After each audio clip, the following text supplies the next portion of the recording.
Pemirsa Bali TV, berjumpa kembali bersama saya Winata dalam program Bali Postok, dan kali ini saya akan mewawancarai Ketua Pengurus Daerah Federasi Serikat Pekerja Pariwisata SPSI Provinsi Bali. Cukup panjang ini nama organisasinya. Beliau adalah Pak Putu Satyawira.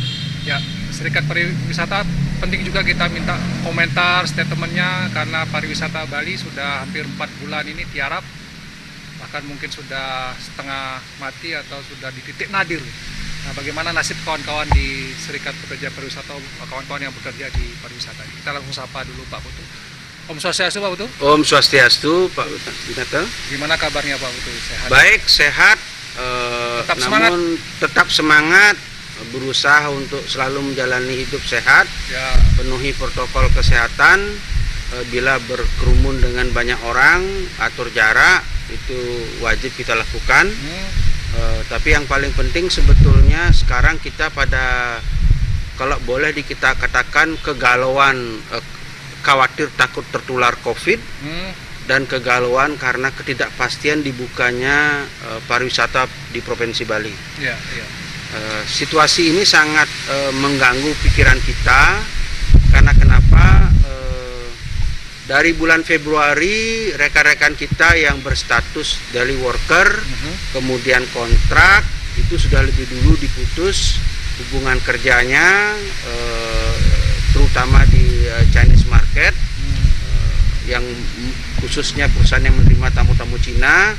Kemudian di bulan Maret sudah mulai ada istilah dicutikan tanpa bayar, unpaid leave. Unpaid leave, ya.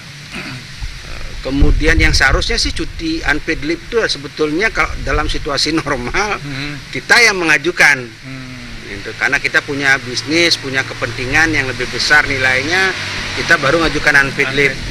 Dan maksimal umumnya 1 bulan. Kalau lebih dari 1 bulan itu dinyatakan mengundurkan diri. Nah, setelah itu ada istilah yang kedua adalah dirumahkan. Oke. Ya, dirumahkan ini posisinya di awal masih menerima upah 100% ada, yang menerima upah dengan pemotongan upah ada. Ya, ya. Nah, kemudian masuk di bulan April, kemudian karena perusahaan itu tidak mau menggunakan istilah unpaid leave, akhirnya mereka menggunakan dirumahkan tanpa upah. Dirumahkan. Sama juga kan? Ya, unpaid leave sama Ya, berarti Pak Putu, ya. dirumahkan tanpa upah. Sebenarnya kalau kalimat dirumahkan itu wajib bayar upah. Ya. Tapi yang ini dirumahkan tapi nggak dibayar. Ya, jadi sudah turun kelasnya gitu. Ya. Gitu. Jadi kemudian yang ke berikutnya, dari yang mungkin dapat 100% upah, itu sudah mulai kena pemotongan upah 10%, 20%, ada yang 30%, bahkan ada yang sampai 50%. 50%. Nah, masuk di bulan Mei. Nah, sekarang ini jumlah yang dulu sangat sedikit untuk dikategorikan dirumahkan atau unpaid leave, ya sudah mulai semakin banyak. Ya. Tetapi masih juga unpaid leave-nya ini upah tidak diberikan, tetapi diberikan bantuan sembako. Ya. Hanya sembako. Ya, hanya sembako. Mungkin kalau boleh kita katakan nilainya tentu akan berada di bawah daripada 75% pemotongan upah. Ya. Berarti ini jumlah kawan-kawan yang sudah dirumahkan unpaid leave itu jumlahnya semakin banyak gitu, Pak. Ya, semakin banyak. Berarti kondisi semakin memburuk berarti ini kalau secara pekerja kenyataan, secara ekonomi semakin memburuk. Ya, ya. Sehingga teman-teman kalau boleh kita lihat, sekalipun kita kategorikan warung, tempat usaha itu sepi, tapi kenyataan rame. Contoh misalnya, karena mereka ingin hidup, mereka survive, Ya. mereka ingin jualan, ya ada yang jualan kue, ada yang jualan nasi, ada jual macam-macam. Coba kita cek sekarang toko-toko jual bahan kue, Ya, jual rame gitu. bahan jajan, itu ngantre Pak, gitu loh. Ya, ya. Gitu.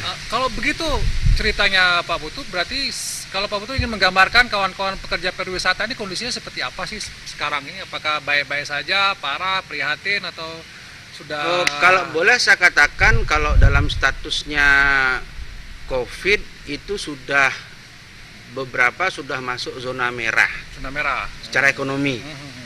Karena kenapa? Karena seperti apa yang kita sempat diskusikan dengan Pak Mangku Pastike, itu jadi yang pertama ada golongan stres itu ada 3. Yang pertama adalah stres karena takut ditulari COVID, tapi masih punya uang dan makanan. Stres yang kedua takut tertular COVID, ya, tetapi tidak punya uang dan makanan. Stres yang ketiga adalah takut tertular COVID, tidak punya uang, tidak punya makanan, tidak bisa keluar rumah, dan tidak ada kepastian kapan bukanya pariwisata. Kawan-kawan pariwisata ada Di stres ketiga. parah Pak. Sudah parah. Stres pangkat 3 Pak. Ya, gitu. Jadi Ya. kenapa kita sempat ditanya oleh beberapa wartawan bagaimana kita minta secepatnya lah dibuka. Karena satu, dasar kami bergantung pada penjelasan juru bicara COVID nasional, Ya. bahwa virus corona ini bukan virus mematikan. Ya. Yang kedua, keterangan Pak Jokowi beberapa bulan yang lalu bahwa mari berdamai dengan COVID-19. Itu artinya bagi kami kalangan pekerja, perlakukanlah virus corona ini, COVID-19 ini seperti virus-virus yang lain. Ditangani secara profesional, proporsional, secara kesehatan. Ya. Mari kita bangkitkan perekonomian secara proporsional dan profesional, Ya. memenuhi standar COVID-19.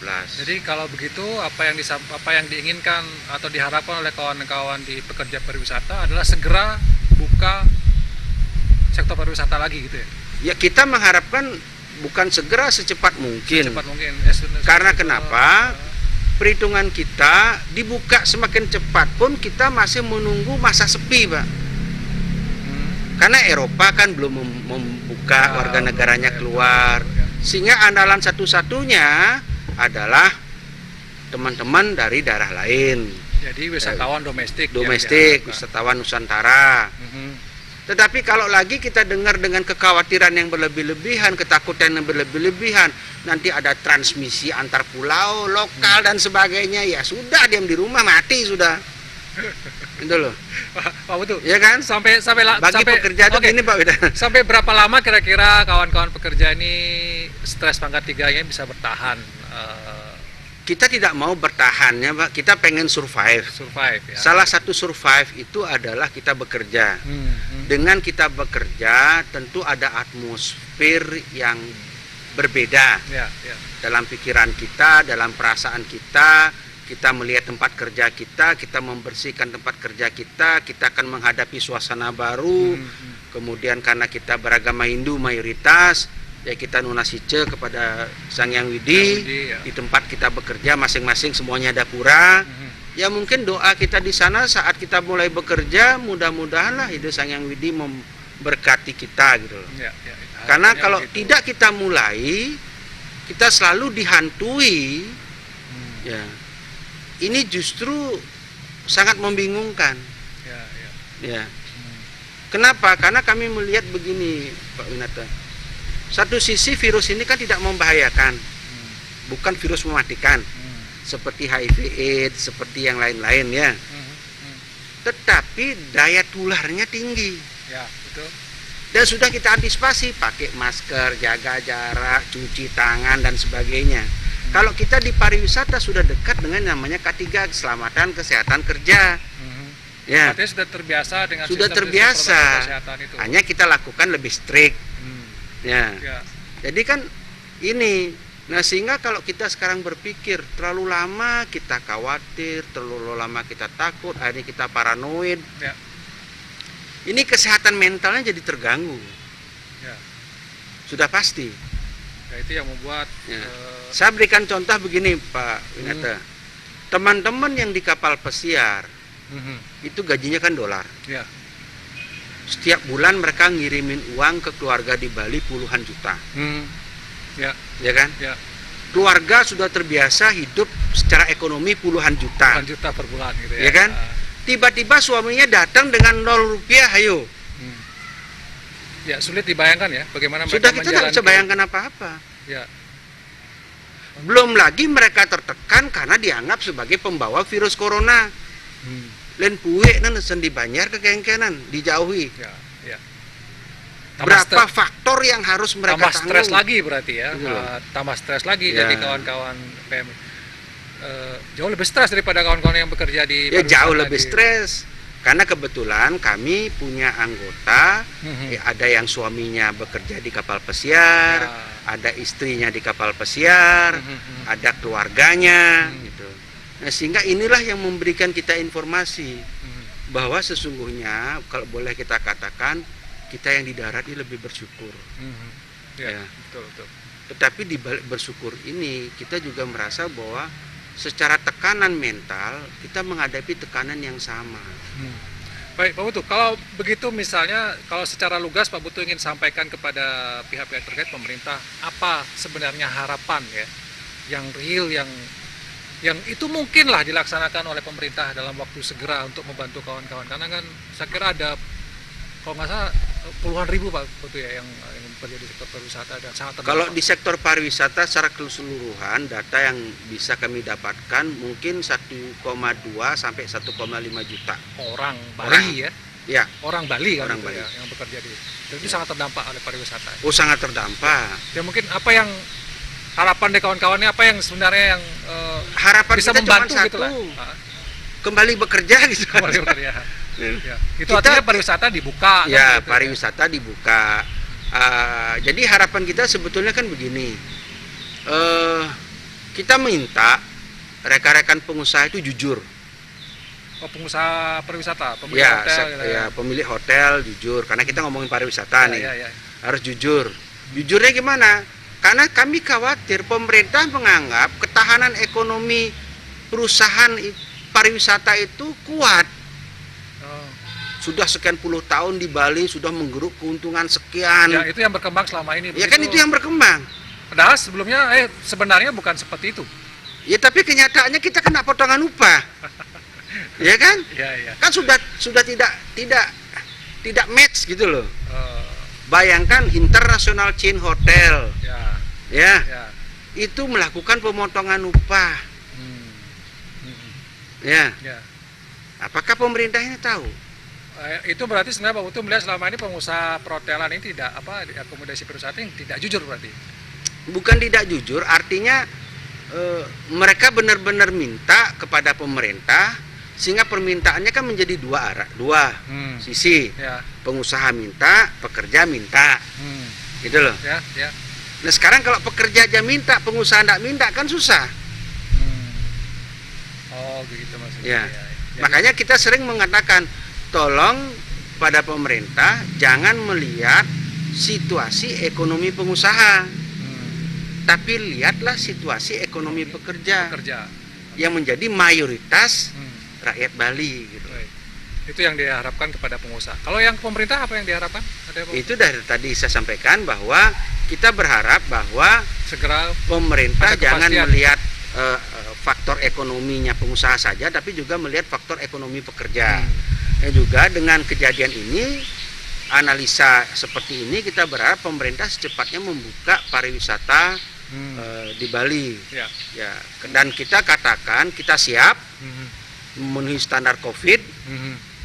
dan juga perlu juga dicermati Pak Inate bahwa dari informasi yang kami dapatkan di media sosial Mhm.